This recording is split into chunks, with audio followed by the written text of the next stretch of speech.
Bonjour à tous et à toutes, bienvenue sur ma chaîne Sandara 555. Je suis Sandra, médium humaniste et praticienne holistique. Si vous souhaitez une consultation en privé avec moi, n'hésitez pas un seul instant, vous avez les liens qui se trouvent sous cette vidéo. Aujourd'hui, nous allons voir ce qui va se passer pour le week-end du 11 et de 12 juillet. Pour cela, trois oracles, l'oracle le manuscrit, l'oracle de la lumière et l'oracle du monde. Donc, je vous laisse choisir celui qui vous attire le plus et nous allons voir tout de suite ce que vous réserve ce week-end du 11 et du 12 juillet. Alors, bah, écoutez, si vous souhaitez effectivement jouer au jeu de hasard, eh bien, pour ceux qui ont choisi le premier groupe, n'hésitez pas à jouer. C'est également une période de chance dans tous les domaines. Donc, il peut y avoir effectivement des opportunités qui s'ouvrent à vous. D'ailleurs, on vous parle bien d'échange, de communication. Donc, peut-être effectivement, allez-vous avoir la chance de communiquer avec quelqu'un sur laquelle vous auriez aimé depuis longtemps communiquer.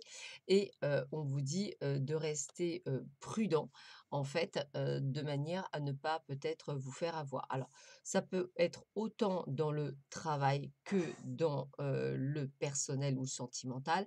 Donc, ça voudrait dire qu'on vous dit que vous avez de la chance, certes, mais qu'il faut toujours rester très prudent dans vos affirmations ou ce que vous faites.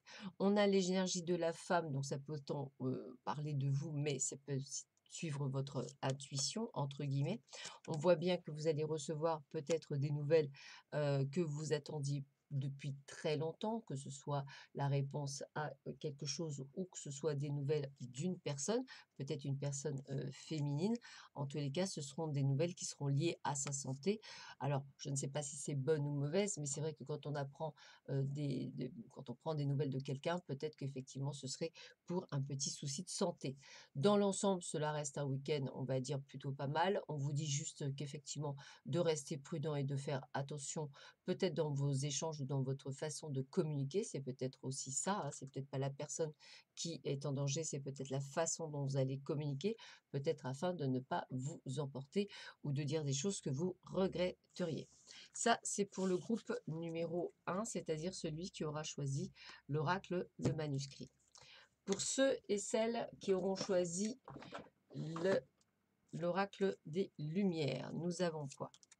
Alors, on vous demande d'avoir de la sagesse, c'est-à-dire de la compréhension, c'est-à-dire qu'en fait, vous allez y voir un petit peu plus clair. C'est ce qui va vous permettre effectivement de réussir à vos examens et des examens qui peuvent être liés par le fait de pouvoir même trouver un travail juste après. Donc, on a vraiment ce côté, je dirais, de, de, de quelque chose d'assez fluide. Donc, ça peut être effectivement la réussite à un concours et puis bah, ça va vous apporter autre chose derrière. En tous les cas, on voit que c'est comme si vous aviez été «stratège» entre guillemets et que les choses se mettent en place pour vous, durant ce week-end. Attention pour, certaines, situations, peut-être avez-vous pris, d'une mauvaise base de départ avec une personne, mais, par rapport ouais, c'est ce que je pensais avec une personne ou une rencontre. Peut-être qu'effectivement, de par vos peurs ou vos doutes, vous êtes parti plutôt en défensive au lieu ou en offensive au lieu d'être plus prudent, on va dire et là, on vous demande d'y voir un peu plus clair, d'être vraiment, plus à l'écoute de manière à ne pas peut-être pas passer à côté d'une belle rencontre, qu'elle soit professionnelle, personnelle ou sentimentale, sous prétexte que celle-ci peut effectivement, vous rappeler des souvenirs. Voilà pour le deuxième groupe et enfin pour le troisième groupe, c'est-à-dire ceux qui auront choisi l'oracle du monde. Alors, eh bien, on vous demande d'avoir l'énergie de l'enfant. Donc, l'énergie d'enfant, c'est l'innocence, c'est la légèreté, c'est le côté gai, c'est le côté amusé. C'est ce qui va vous apporter effectivement cette joie de vivre, ce pouvoir de vivre à l'instant présent, à l'instant T, ne pas se soucier du passé, ne pas se soucier du futur, mais vivre l'instant présent. Et c'est ce qui va vous permettre effectivement également de découvrir ou d'améliorer vos capacités de clairvoyance, clairaudience ou de médiumnité. Pourquoi? Parce que quand vous aurez réussi à avoir cette énergie de l'enfant, vous serez dans le complet lâcher prise et là, effectivement, vous développerez pour certains d'entre vous vos capacités. Je dirais qu'avec la carte blanche, tout est permis, tout est possible, donc allez-y, foncez.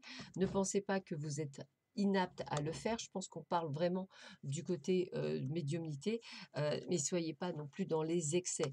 On vous demande pas non plus de faire, 10 000 méditations par jour ou de faire 36 milliards d'exercices. Le meilleur des exercices laisse le lâcher prise et de se dire que tout est possible et qu'en fait, moins on attend, mieux les choses se passent.